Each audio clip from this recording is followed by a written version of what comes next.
cet organisme. C'est, nous sommes encore sur cette position-là qui, comme on a vu, on va regarder les projets que nous avons déjà en place et ceux qui n'ont pas encore déposé, ceux qui n'ont pas encore fait leur projet, vous avez encore les temps.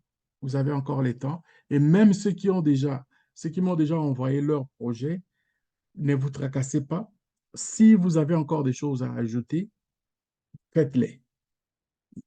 On va pas, je pense pas que nous allons, euh, nous irons en précipitation pour que les dossiers ne soient pas acceptés. Je préfère qu'on ait vraiment donc un dossier bien fait et quand on va les déposer, on va les rentrer, les gens vont trouver le bon sens de dire non, cette personne a vraiment besoin pour changer sa vie et puis nous allons le supporter.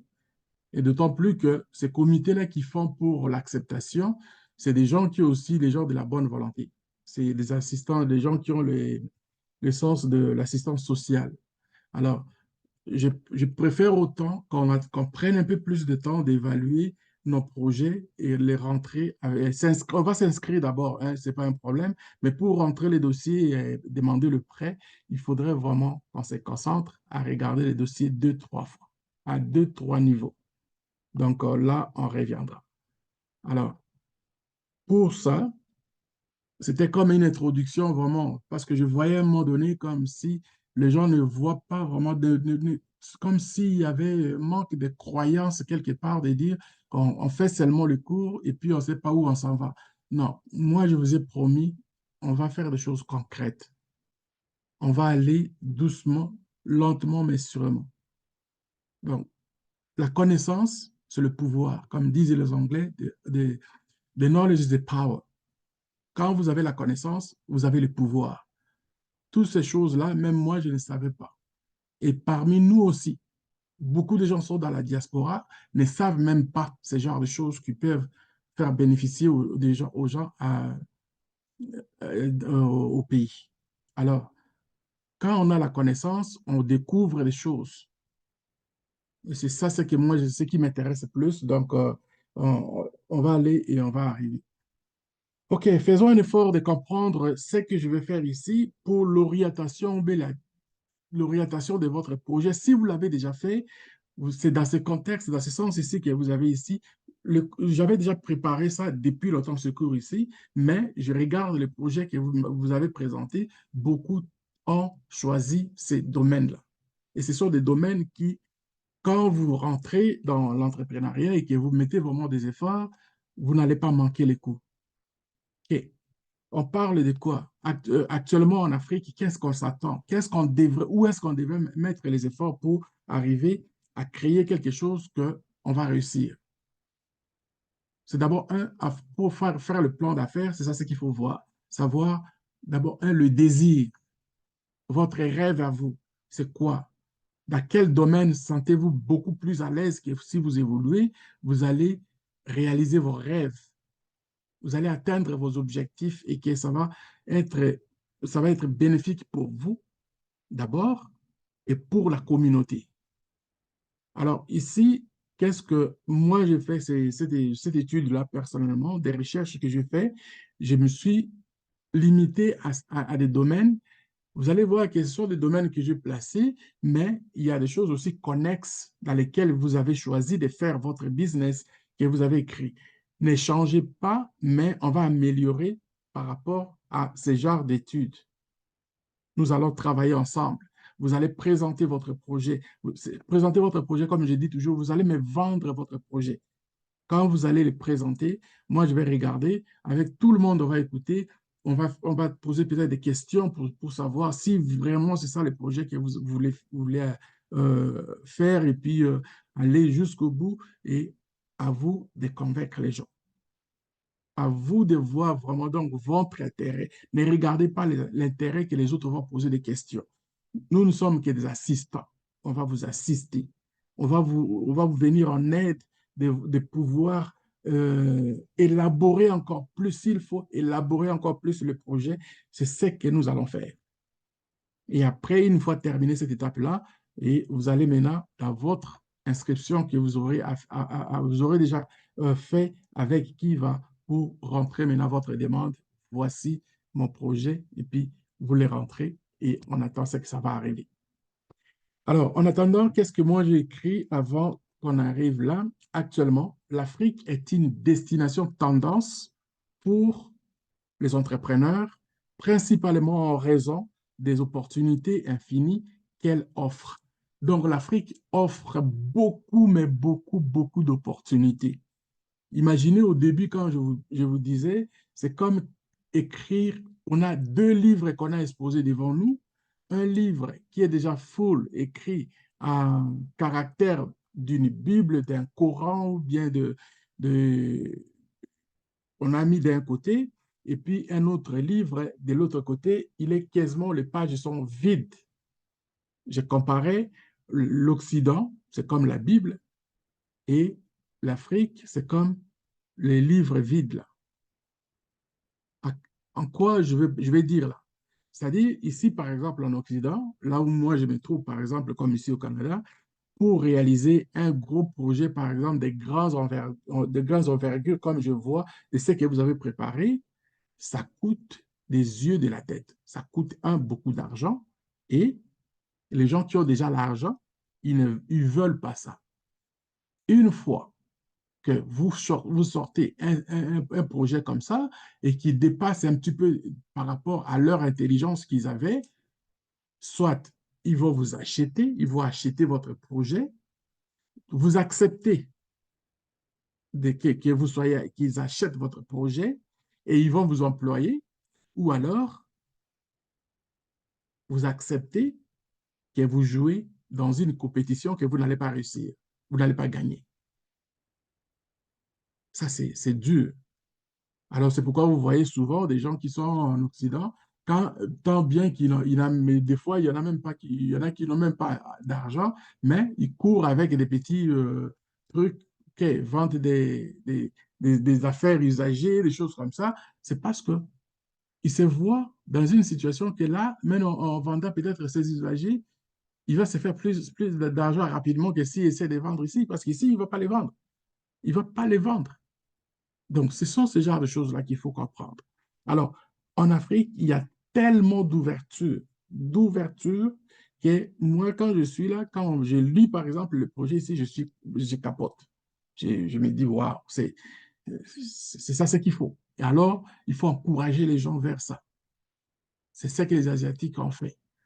Et aujourd'hui, ils sont devenus, dans un contexte sur le plan mondial, ils sont devenus économiquement plus solides et ils font la concurrence à tout le monde. Et tout le monde veut aller acheter chez eux pour amener. Voilà. Alors, nous avons cette chance-là et prenons cette opportunité comme étant quelque chose qui va changer nos vies et puis on va transformer notre société. Il existe de nombreux secteurs en Afrique qui pourraient utiliser une innovation ou deux, mais les industries les plus rentables avec lesquelles faire des affaires sont, par exemple, des logements.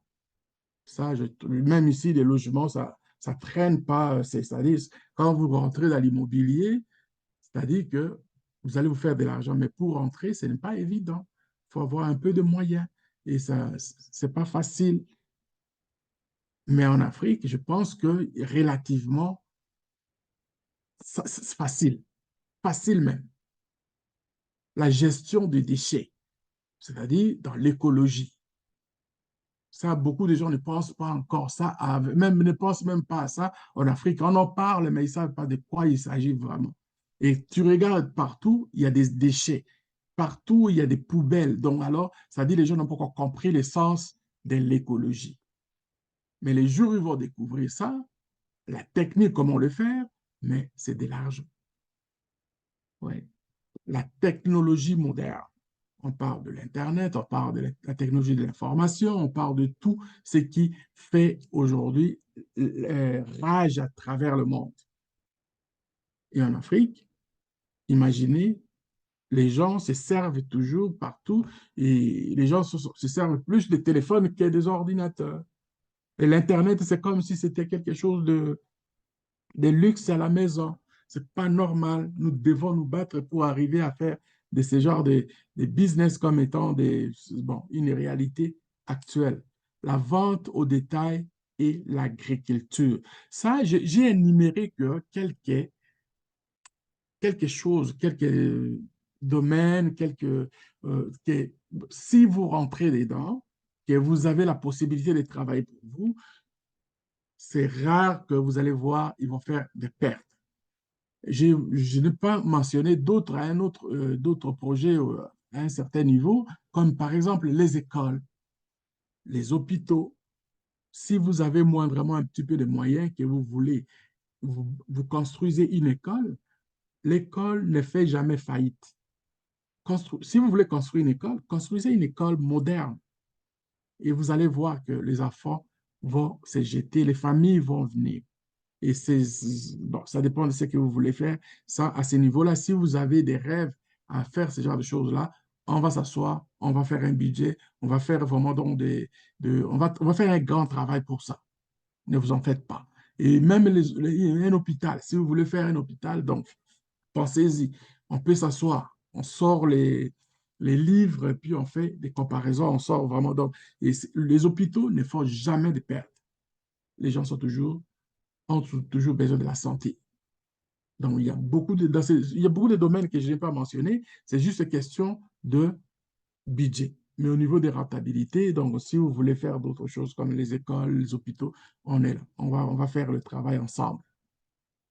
Alors, ce qui est bien dans l'agriculture, regardez un peu dans l'agriculture, qu'est-ce qui est vraiment bien dans l'agriculture? L'agriculture est essentiellement à la survie humaine, car elle fournit de la nourriture et d'autres ressources essentielles qui soutiennent notre société. Voici quelques-uns des avantages de l'agriculture. Pensez-y, je vous parlais dernièrement ici, je disais, le pays comme la RDC, par exemple.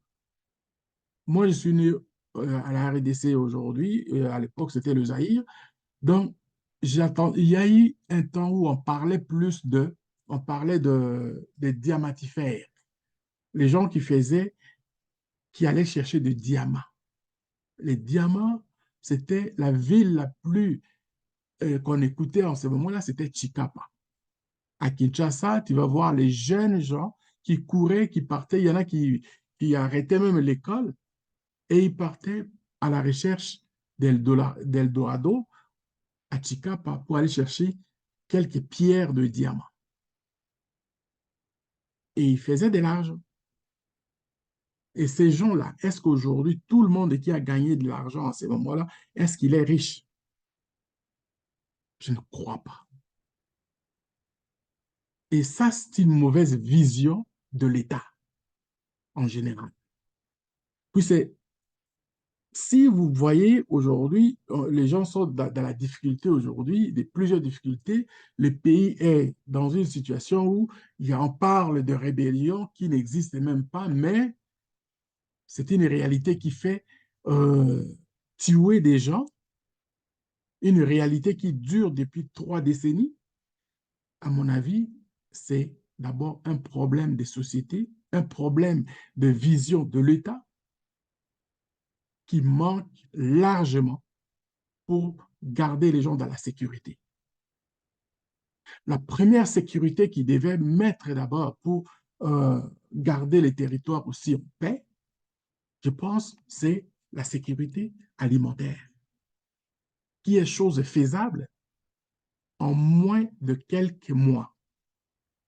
En une année plus, la sécurité alimentaire tranquille, les enfants vont être en paix et vous rentrez maintenant à une autre phase. Je n'ai pas encore vu, moi, personnellement, dans ce pays que je suis né, j'ai grandi un petit peu, je n'ai jamais été en contact avec moi-même, avec tous ces minéraux. Mais on nous a chanté de ça comme étant quelque chose, c'est de la richesse. Mais cette richesse est exploitée pour aller le mettre à l'extérieur. Et les gens qui prennent reviennent pour vous les vendre 100 fois le prix qu'ils ont pris dans votre sous-sol. Voilà l'essence de la pauvreté. La pauvreté au niveau supérieur. Une pauvreté des élites. Aucune moralité. On parle de plus de 10 millions de morts, mais les gens se battent pour le pouvoir, qu'ils n'ont même pas. Ça me fait vomir. Personnellement, je n'ai pas, j'ai pas de respect par rapport à ces genres de personnes comme ça. Mais nous, comme étant de personnes ayant une capacité de comprendre les choses, nous devons réagir à un moment donné. Et donnons connaissance aux jeunes, surtout, de comprendre la situation du pays pour qu'un jour, qu'ils se réveillent. Je n'ai pas vu encore, même là où on exploite ces minéraux, légalement ou bien illégalement, je n'ai pas vu quelqu'un se servir de coltan un jour sur la table et qu'il mange le coltan. C'est lui qui en a vu qui me montre. Le diamant, c'est la même chose. Le cobalt, c'est la même chose. On ne mange pas ça. Ça peut nous servir parce que ça sert déjà d'autres mondes pour les choses à venir. Et nous n'avons même pas encore touché le minimum pour commencer à savoir comment ça s'est fait. Réveillons-nous. Réveillons-nous sérieusement là. Donc, alors, l'agriculture a un sens dans lequel si aujourd'hui on met les efforts, ça ne prend pas grand-chose et on va commencer à à se servir de résultats des produits finis. Et puis, on peut faire encore un autre niveau d'agriculture pour mettre que on commence à faire maintenant notre pays plus prospère. On va commencer à exporter la nourriture même à l'extérieur, à la place. C'est même un péché pour les gens des pays comme, je sais que je parle là, d'importer la nourriture. C'est la honte. Donc, alors, on parle de l'agriculture. Voici ce que ça peut donner comme l'agriculture. Les produits alimentaires. L'agriculture fournit la nourriture que nous mangeons, y compris les fruits, les légumes, les céréales et les produits de l'élevage. Ça, ce sont des choses que nous avons dans le quotidien, que tout le monde peut se servir. Même si si tu produis ça et que tu ne vends pas, tu vas manger. Oui. Et quand tu fais ça, tu es dans ce domaine-là, comme tout le monde aime manger, donc imagine, toi, tu ne mourras jamais de faim et ton argent, tu vas l'avoir. Si les gens sont comblés, ont la joie de pouvoir manger, c'est-à-dire vous avez atteint vos objectifs, vous n'avez rien à parler de l'argent. Et c'est ce que les riches ont compris qu'on ne travaille pas pour l'argent, on travaille pour une cause ou bien pour une raison. Puis c'est une fois atteint ces objectifs, l'argent, vous n'avez pas besoin d'argent. L'argent va être déjà là. Mais si tu cours déjà derrière l'argent, les jours où tu atteins l'argent et que tu n'as pas atteint tes objectifs, donc tu vas commencer à courir comme aujourd'hui. Tu vas voir, il y a des gens qui ont volé des millions de dollars et puis après, ils s'achètent des voitures, des maisons et finalement, quand on les sort là où il avait volé, il devient encore beaucoup plus pauvre que quand il était avant. J'en connais, j'ai vu. Ils volent et puis ils prennent ces argents, ils les mettent là où moi je suis à l'extérieur. C'est pourquoi vous allez voir qu'il y a beaucoup de gens de la diaspora qui ont commencé à se fâcher parce que nous, on est sortis, on n'était pas, on n'a pas de famille riche, mais on voit ces gens-là qu'on avait peur qu'ils sont déjà riches alors qu'ils étaient des pauvres malheureux pour voler de l'argent de l'État. OK. Avantage économique. L'agriculture est un contributeur important à, la, à, la à de nombreuses économies, fournissant des lois et des revenus aux agriculteurs. aux transformateurs d'aliments, aux distributeurs et aux détaillants. Donc, on peut faire tout avec les produits agricoles. Ouais. On peut faire tout. Avantages et environnementaux. Une agriculture bien gérée peut aider à préserver la santé des sols, à améliorer la qualité de l'eau et à protéger l'habitat faunique. Donc, et ceux qui travaillent vraiment de façon, qui utilisent l'agriculture comme il faut, et en même temps, ils pensent à l'avenir de leur environnement, la faune, ils les gardent. Avantages culturels. L'agriculture fait partie intégrante de nombreuses cultures, avec des traditions et des pratiques uniques transmises de génération en génération. Donc, c'est ça que je parlais à un moment donné, il y a une séance où j'avais parlé, quand j'étais jeune, j'avais ma tante qui faisait des va-et-vient Kinshasa-Kisangani par bateau. Et qu'est-ce qu'elle faisait? Elle achetait par exemple des savons, des vêtements et d'autres produits vivriers donc, qui étaient recherchés par les pêcheurs au cours de tout le long du fleuve jusqu'à arriver à Kisangani. Elle va vendre les choses jusqu'à arriver à Kisangani et de Kisangani, elle va acheter des haricots, des sacs de haricots. Donc, les haricots, ils venaient d'où? Les haricots venaient de Goma. Les haricots venaient de là où on est en train de, de perdre, c'est-à-dire de dévaster le territoire pour des raisons économiques mondiales. On chasse, on chasse, on pourchasse les gens dans leur village pour remplacer des étrangers qui commencent à piller les sols et les sous-sols. Ce sont des choses qui sont graves, c'est vraiment des inhumains. Et aujourd'hui, pas plus tard que une semaine, et on va aller larguer des bombes là où il y a des réfugiés locaux.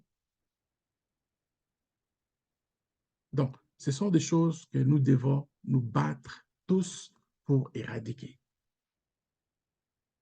Et si on savait tous que ça, c'était dangereux, on se fâcherait depuis longtemps.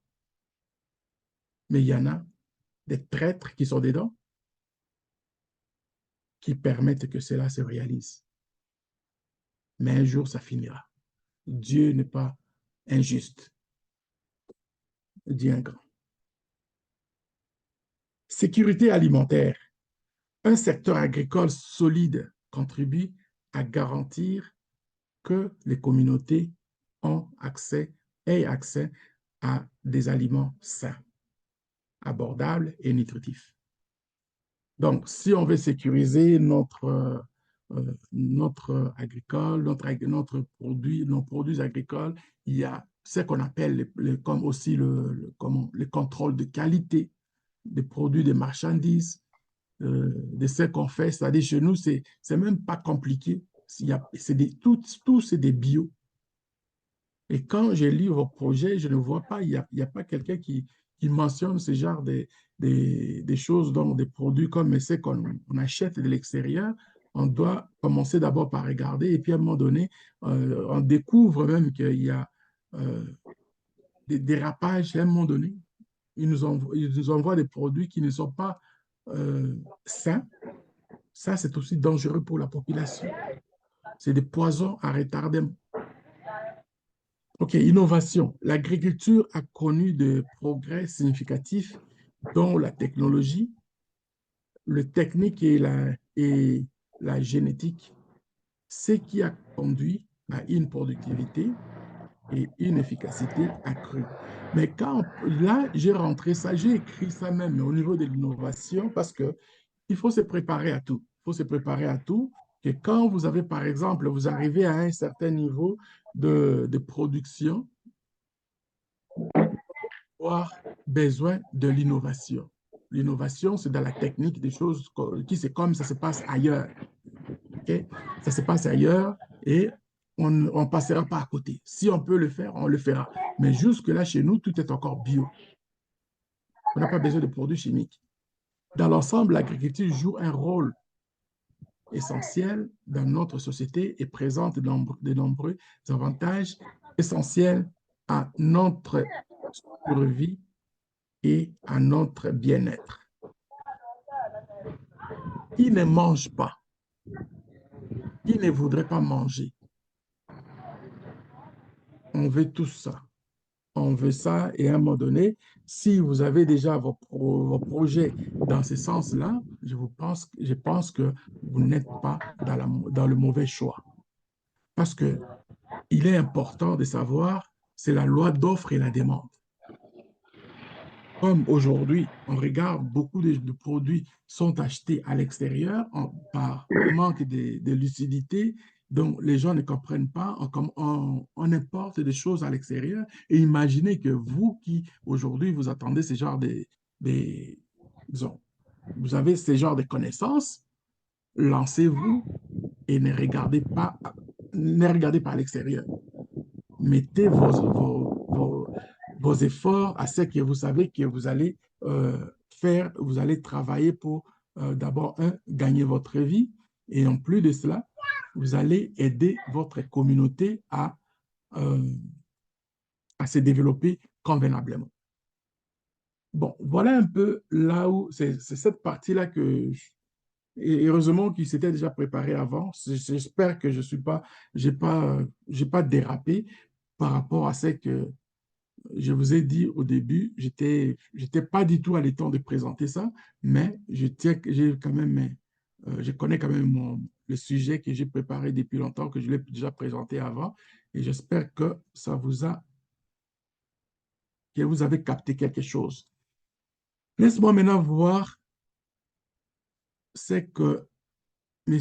Traoré a eu comme visite de la diaspora, les amis de la diaspora qui l'ont visité. Et qu'est-ce qu'ils ont dit? Si je ne l'ai pas là, attends, je vais rentrer même dans le téléphone. Donc, peut-être ça va être bon au lieu de perdre le temps là. Je pensais de l'avoir envoyé là.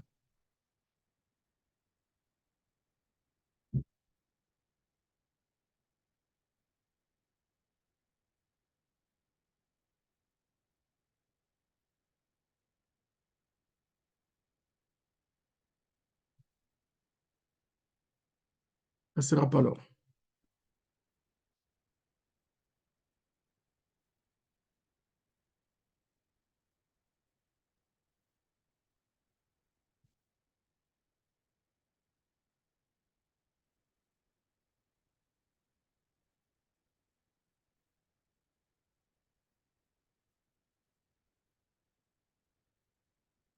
Bon, OK.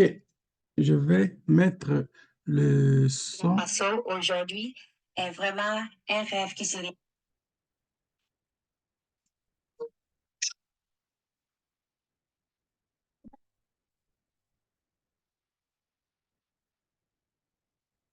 Est-ce que vous voyez l'image?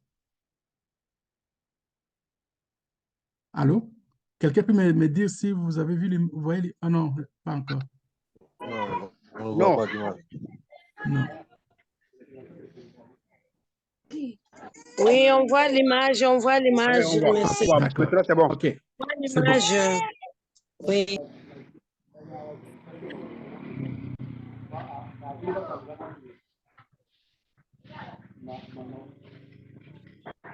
Being here in the country of the upright man is a dream come true.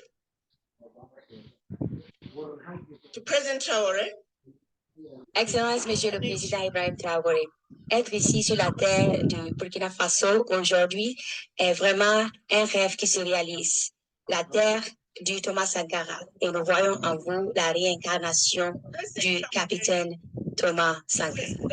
Et nous sommes convaincus que vous êtes là, achevez le travail qu'ils ont déjà commencé.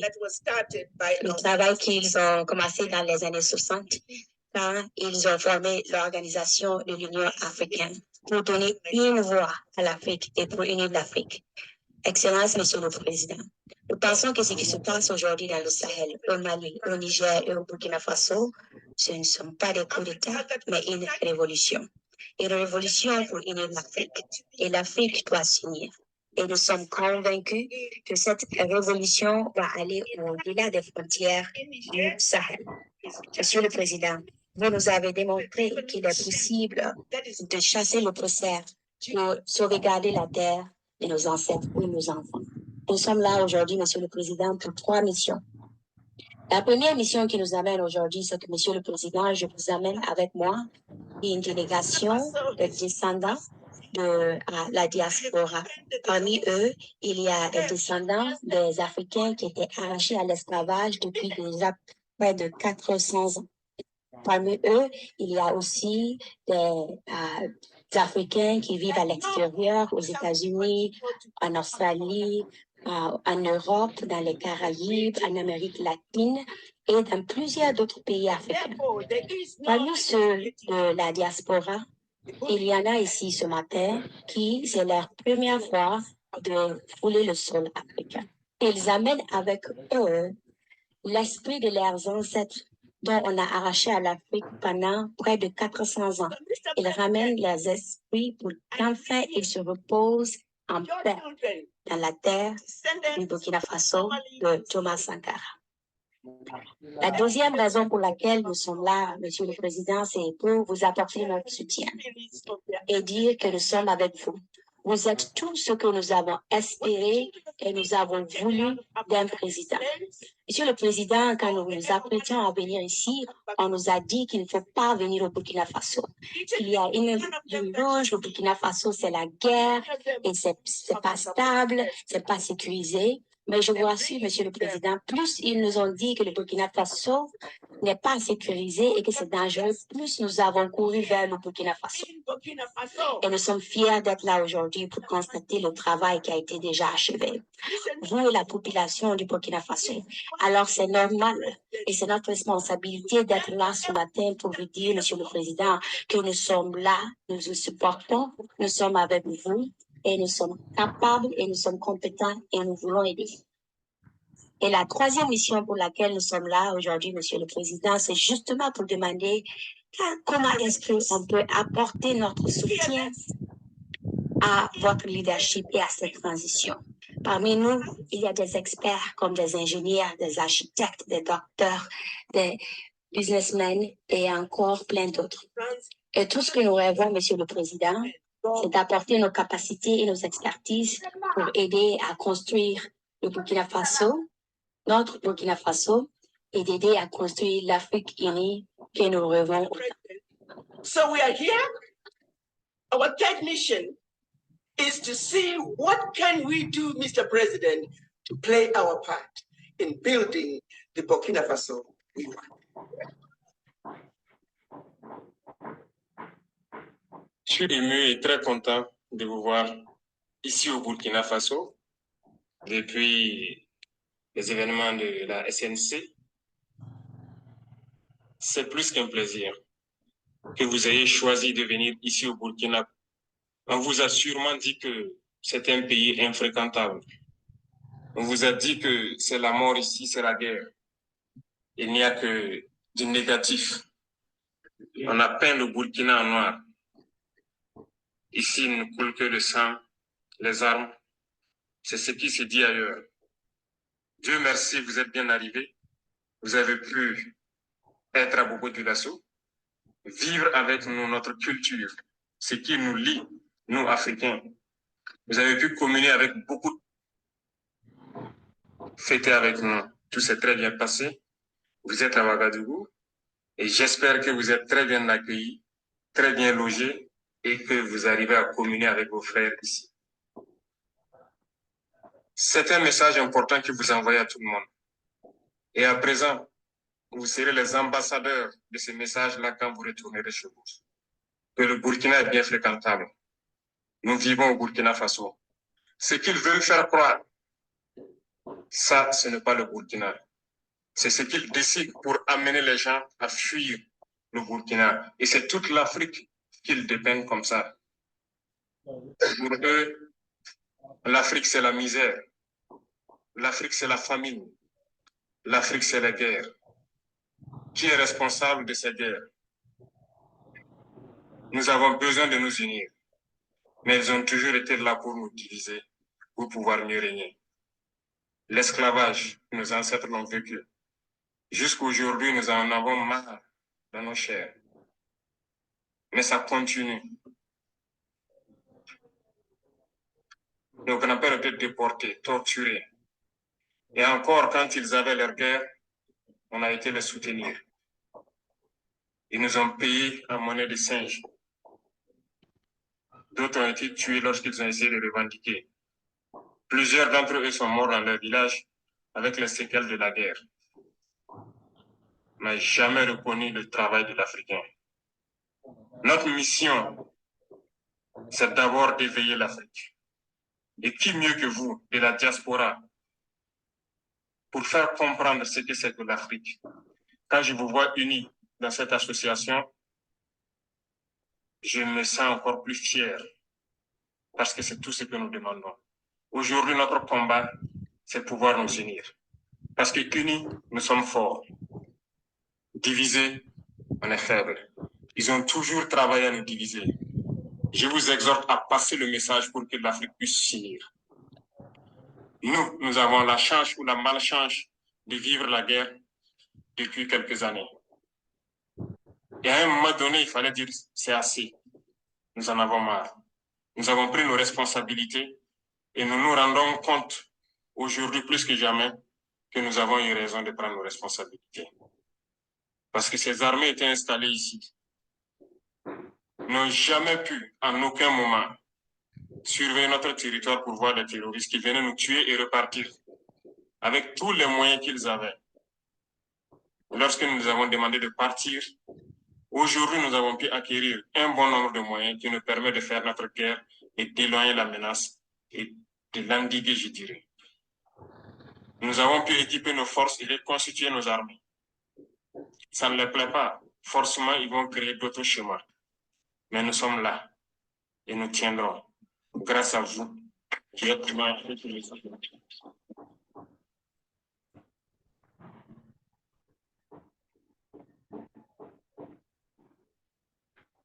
Nous tiendrons toujours debout parce que l'Africain, c'est la résilience. Nous avons assez souffert. La première chose que vous pourriez faire pour l'Afrique, c'est de passer le message positif. Assez de pillages, assez de morts. Il est temps qu'on s'unisse et qu'on travaille. Nous ne demandons qu'à vivre dignement, à vivre libre. Passez le message pour éveiller les consciences. Certains gouvernants essaient d'endormir leur peuple toujours et continuent de piller leur peuple au profit de l'Occident. Il faut que ça cesse. Qui mieux que vous pour passer ce message aux différents peuples? L'Afrique doit se réveiller. Les jeunes doivent se réveiller et ne plus permettre à ce que la même politique continue. Ce n'est pas possible. L'Afrique est encore vierge. Tout est à faire en Afrique. Regardez comment nos villes sont. Nous pouvons aussi développer nos systèmes de santé, d'éducation. Nous pouvons tout développer. Voilà que dans cette diaspora tant riche, nous avons toutes les spécialités. Aujourd'hui, au Burkina, nous sommes en train de réfléchir à mettre en place une université polytechnique, rien que pour former des ingénieurs scientifiques. Et je pense que vous serez les bienvenus pour apprendre.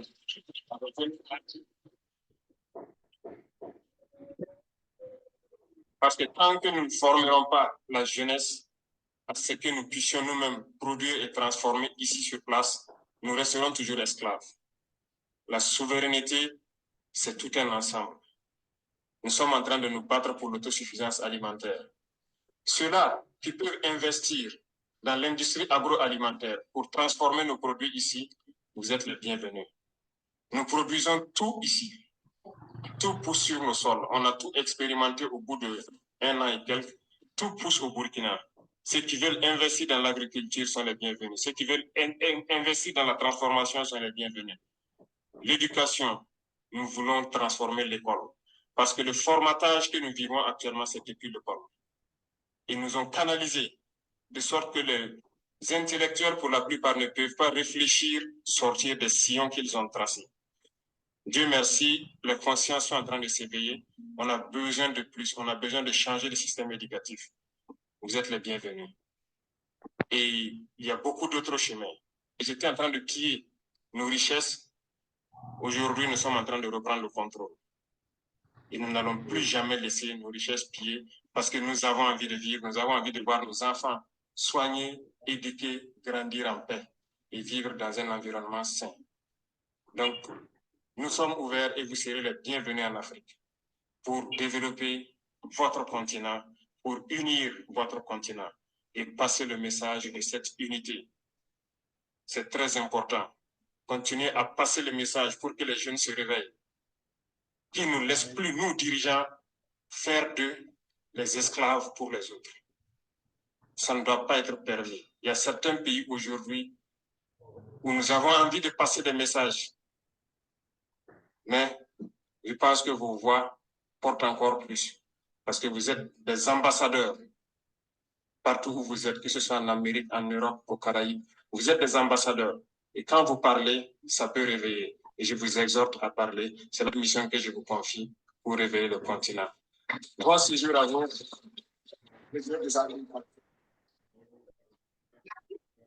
Merci beaucoup.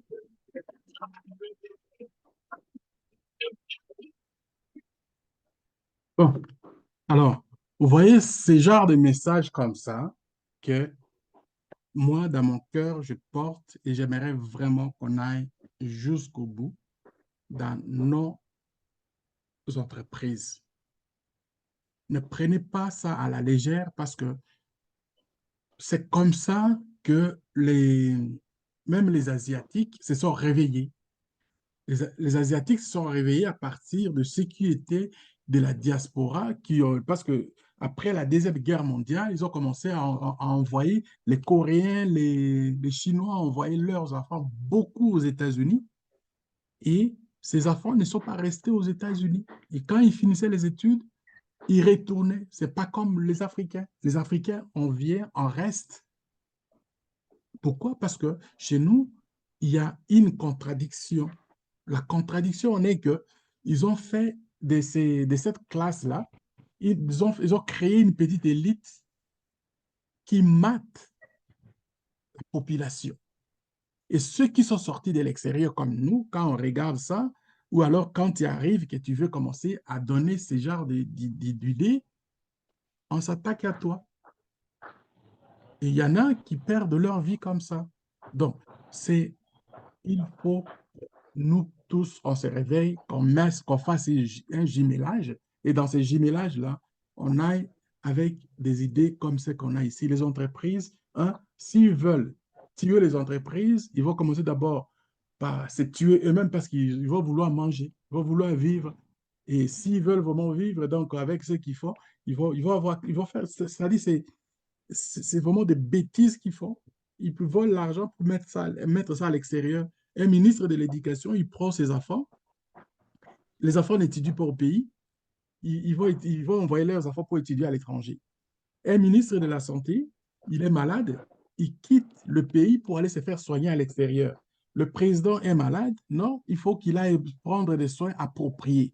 Alors que c'est lui qui est d'abord le premier à pouvoir dire que il faut que je change des choses dans ce pays.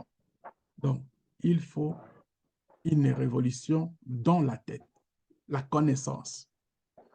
On doit comprendre ça, que nous sommes des propriétaires. Mais ces gens-là qui vont dans la politique sont plutôt non-travailleurs. En réalité, c'est ça. Donc, pour moi, ce n'est pas dans ces groupes, je rentre ce genre de choses parce que c'est la colère et je me dis, si je ne le dis pas, c'est comme si je faisais aussi partie de ces gens-là qui veulent vraiment donc que le pays n'avance pas et l'Afrique reste comme elle est. Donc, c'est pas bon. On doit dire des vérités et puis c'est à partir de ces vérités, donc, il va y avoir des changements. L'idée de Marcus Garvey, c'est ça que la diaspora est en train de faire là. Donc, le retour vers la source, le retour vers l'Afrique. Ça, c'est Marcus Garvey. Donc, aujourd'hui, on revient dans ces genres de choses et puis vous êtes maintenant parmi ceux qui vont commencer sur le terrain à pouvoir accepter les idées, à travailler d'abord pour le développement local et ce qui va venir de l'extérieur ne va que accentuer et nous allons faire les changements. Voilà, je ne veux pas mettre, j'avais encore d'autres choses à présenter, mais comme je vous ai dit au début, ce n'était pas vraiment pour moi quelque chose que je fasse cette présentation par respect des nombreux d'entre vous qui sont là. Donc, j'ai pris quand même le courage de le faire. Je salue loyalement notre frère qui nous a quittés et soutien à Maman Béatrice et puis à vous qui êtes sur place. Je vous dis merci pour les soutiens que vous l'apportez et je vais voir quand j'aurai le temps pour le parler. Donc, je ne sais pas à quel état elle va me recevoir, mais je saurai d'abord, avant de le parler, je vais me préparer psychologiquement pour que je ne fléchisse pas à sa faiblesse qu'elle est aujourd'hui. Avec notre force, nos prières, donc, j'espère qu'elle va se ressaisir et puis tout le monde va être content. Merci à vous. C'était mon Garatata. Si vous avez des questions, je vais quand même prendre.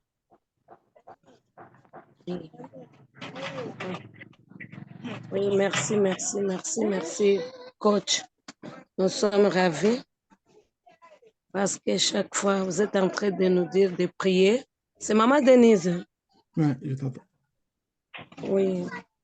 Oui, nous sommes contents parce que vous êtes en train de nous fortifier en nous disant de prier malgré nous sommes dans une situation là gynécologique, mais par la grâce de Dieu et par votre prière, j'espère très bien qu'on va se consoler par la grâce de Dieu.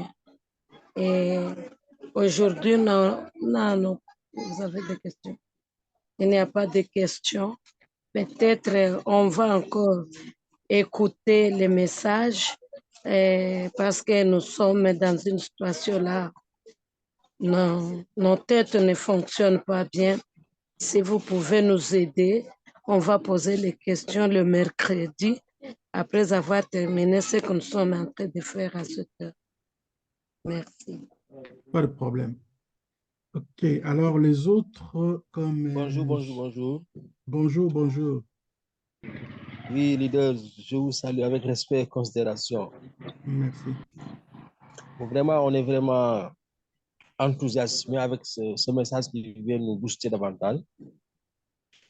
C'est véritablement un message très poignant et très intéressant. Et je vois que ce que nous sommes en train de faire ici, et nous sommes convaincus que dans l'avenir, tout pourra changer de façon très positive.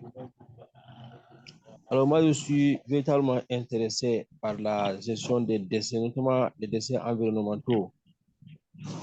Alors, je ne sais pas si je pourrais avoir plus d'informations, s'il y a des livres, des articles que je pourrais lire pour avoir plus d'informations. J'ai l'idée de transformer peut-être les déchets environnementaux en charbon naturel. Voilà, maintenant, je ne sais pas si je pourrais avoir plus d'informations par rapport à ça et des orientations. Yeah. Personnellement, voilà, je suis pas dans le domaine de l'environnement, mais est-il qu'il y a possibilité de faire des recherches? Je peux faire les recherches que je pourrais, surtout du côté de la documentation, et je vais voir ce que je vais faire. Allô, coach? Merci. Oui. Oui, c'est Olivier Ndombassi. Par rapport à la préoccupation des transformations des déchets en braise, c'est ce que venait de dire notre ami. Oui. Oui, en fait, j'ai une compétence par rapport à ça. Il y a des composts, il y a des produits de quoi? Des restes de bois qu'il y a la possibilité de carboniser et de transformer en poudre de braise afin de faire maintenant afin de faire des briquettes de braise. Donc, il y a autant de formules que je pour le faire et on peut échanger des expériences par rapport à ça. Ben, ça, c'est intéressant. J'espère que vous êtes inscrit dans les groupes initiation à l'entrepreneuriat dans les WhatsApp? Non, non, non, non, Ok. pas encore. On va Donne m'y à, ajouter, oui. donne à maman Ouais. Denise votre numéro. J'ai besoin de Oui, votre oui, numéro. Et puis notre oui, oui. frère, attends, Moudir, Oui, Moudir, oui, oui. si vous pouvez passer votre numéro à Mamadi, je vais vous Oui, oui, intégrer oui, dans les groupes WhatsApp. Comme ça, vous oui, allez vous oui. échanger. D'accord. Moi, je suis déjà dedans. Je suis déjà dedans. OK, Moudir est déjà dedans. Alors, vous allez demander à Maman Louise, passer à Maman Denise, donc votre numéro. Je vais vous ajouter Oui, dans oui. ce groupe-là et puis vous allez vous échanger. D'accord. D'accord. D'accord, Merci beaucoup. merci. Merci encore. Ok. Merci, coach. Merci. Je vois Daniel Kabouya. Oui, Qui est sur grand leader. Bonjour, grand leader. Bonjour. Oui, moi, c'est Daniel Kabouya, comme vous venez de le dire. Je suis en République démocratique du Congo, OK. ville de Lubumbashi. Oh, bienvenue. Merci. Je tiens à vous remercier infiniment pour ce travail que vous abattez à bras le corps pour pouvoir éveiller nos consciences longtemps endormies. Et je loue beaucoup vraiment cette initiative que vous avez prise. Voyez, vous n'êtes pas en Afrique. Vous pouviez dire que non, non, bon, moi je suis à l'abri, alors je m'en fous, tant pis pour moi et pour eux. Mais voyez, vous avez vraiment une conscience qui fonctionne, un cœur de chair. Je vous dis infiniment merci. Moi, personnellement, je suis dans le domaine agricole et je suis en train de travailler sur un projet. Et dès que j'ai fini à construire les textes, j'aurai vraiment besoin de vous concernant d'autres aspects. En tout cas, je n'ai qu'à vous dire merci. Merci beaucoup pour cette initiative. Un grand plaisir, un grand plaisir. C'est la première fois que vous êtes dans la séance ici, je vous vois. Effectivement, c'est la première fois. Je vous ai découvert sur YouTube et je vous ai demandé le numéro WhatsApp. OK. Vous me l'avez donné, alors je suis dans le groupe WhatsApp et ça, c'est la première fois que j'assiste parce que j'ai vu, on a partagé les liens dans le groupe WhatsApp et je me suis connecté directement. OK. En tout cas, j'ai quelqu'un qui est avec nous, un frère qui est au Togo, et il fait un travail incroyable. Je le remercie beaucoup. Et il partage et puis il fait cet effort-là. Voilà, un autre. Donc, vous êtes là, donc, c'est par ces efforts. Et je remercie d'abord, vos recherches et puis ses efforts aussi de faire ce qu'il a fait. Merci beaucoup. Merci beaucoup.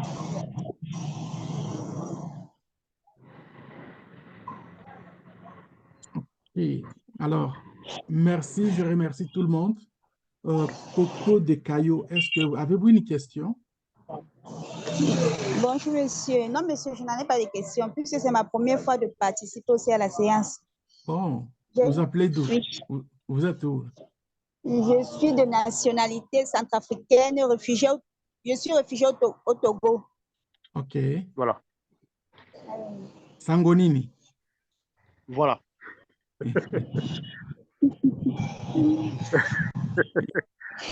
Vraiment, c'est un grand plaisir, OK? Maintenant, cette séance, on a 2 séances dans la semaine qu'on fait le samedi à 9h, à l'heure que vous êtes rentré, c'est-à-dire 9h de Goma, je pense 7h ou 8h de Togo, je crois, si je ne me trompe pas. Mercredi et puis samedi. Mercredi et puis samedi. Êtes-vous connecté dans les groupes WhatsApp? Non, Je vais lui donner non, ça. je ne suis pas connectée. Je vais lui donner ça.